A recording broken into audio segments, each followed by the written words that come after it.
The following is a preview of segments from God, Guns, and Gold, now available at AmericanVision.com.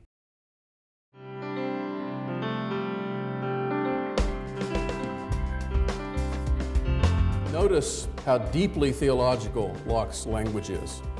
Not just a reference to nature and nature's God, but references to providence, being all equal and independent.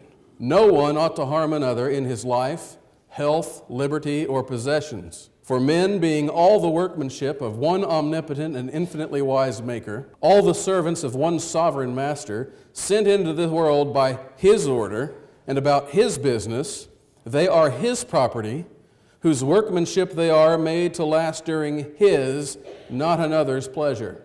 That is the origin of that phrase in our declaration, life, liberty, and the pursuit of happiness. Locke went on to continue, every one as he is bound to preserve himself, so by the like reason, when his own preservation comes not in competition, ought he as much as he can to preserve the rest of mankind, and may not, unless it be to do justice to an offender, take away or impair the life, or what tends to the preservation of the life, liberty, health, limbs, or goods of another. You can see we have a nice pedigree.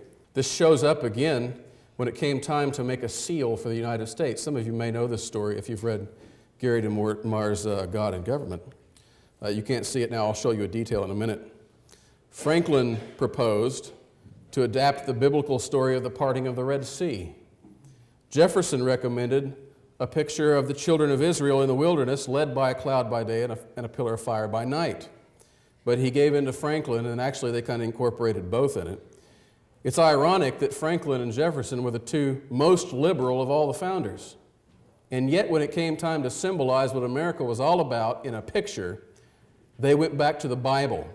And not just to the Bible, but to the story of God leading the children of Israel out of Egypt, out of bondage, out of slavery. Many people don't realize that's how the Ten Commandments starts, with an announcement from God. I am the Lord your God who led you out of the house of Egypt, out of the house of bondage.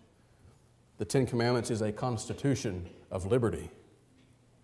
Here's the detail. You can see in the upper left the fire and the clouds and the children of Israel on dry land. And on the right you can see the sea swallowing up Pharaoh's armies. So God is the foundation of liberty. Of course, Jefferson's famous phrase was, rebellion to tyrants is obedience to God. Let's talk about the foundations of liberty and how we can protect them. Two primary areas as we follow that formula, life, liberty, and the pursuit of happiness or property.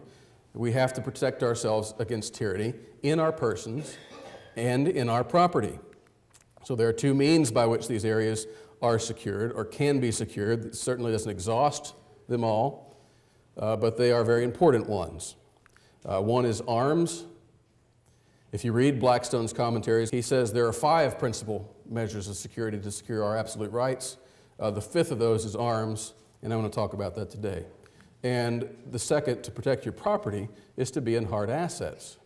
So what am I getting at? Well, the title says it. Arms means guns. Hard assets means gold.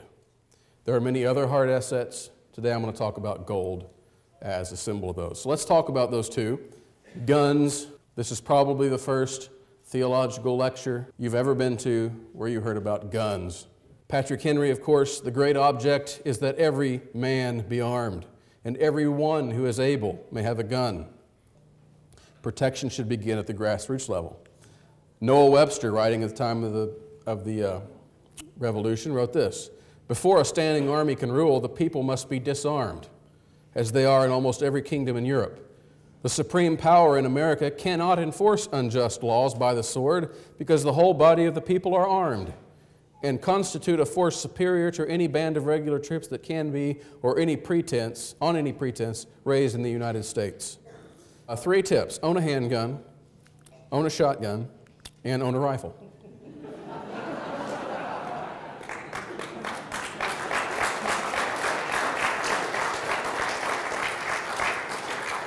And let me tell you why. Handgun for personal self-defense, shotgun for defense of the home, and a rifle for anything that's far off.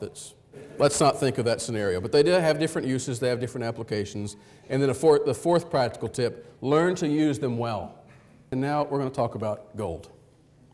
Why gold? Gold is biblical money. Abraham's wealth, you're familiar with the passage, Genesis 13:2. Abraham was very rich in livestock, in silver, and in book royalties. No. In gold. You don't need the state or the government to tell you it's valuable. God tells you it's valuable. It is a symbol of God's glory. In the tabernacle that Moses was given in the wilderness, shown the patterns for, just about every accoutrement inside was overlaid with gold. The candlestick, the lampstand, the altar of showbread, the altar of incense, and of course the Ark of the Covenant, all of them covered in pure gold. Here are just some benefits quickly. In the system of gold, you have the free market, in fact God's fiat, and not the state determining the value of money. Second, with the gold-based economy, you have general price stability. In the Byzantine culture, the Byzantine Empire, roughly AD 330 to 1453, prices remained stable for over 1,100 years. They can't stay stable for 11 minutes in our economy. Physical wealth with gold is in the hands of individuals. It makes inflation difficult. It makes taxation difficult. It slows everything down. It discourages redistribution of wealth. Can't say that it stops it, but it makes it much harder. And in 4, obviously, value derives ultimately from God's fiat and not man's, and that is the big evil that we deal with today. Bible says just balances just weights. You can't print gold. The government can't artificially inflate the money supply with gold very easily. Here's a couple other ways to look at it. A lot of times you talk about the dollar going up, gold going down, and all these things, and it's nice to have a comparison to what happens between two hard assets. So for example, we can look at the increase of the value of dollar, and you'll see the value of the price of gold go up relatively the same. But if you compared, say, another asset to gold, say a barrel of oil, you'd see that they're fundamentally level over time, which is to say that in gold prices stay level, just as they did in the Byzantine culture for 1,100 years. If you stretch it out, you help mitigate those factors. So here's the same chart shown since 1945. You can see what's happened to the price of oil in dollars, and notice it's 1971 when the gyrations get crazy again, but at the price of gold remains relatively flat. Why is that? Because the government can't inflate gold. They can't change the nature of gold. Buy as much as you can in any one purchase. This is kind of a simple thing. It helps to keep commissions low. That does not mean carry $3 million in cash down to your gold dealer and come out with a wheelbarrow. That's probably not too wise. Foundations of liberty, God, guns, and gold. I hope it's been a little bit enlightening for you. Hopefully there's some practical things here to encourage you to take some actions. These are little ways in our lives that we can secure our liberties and freedoms. They are biblical, they are historical, they are what America was founded on, and this is not about overthrowing the government. This is about taking ruler, kingship over your little corner of your life and hopefully influencing that of your children, of your families, of your friends.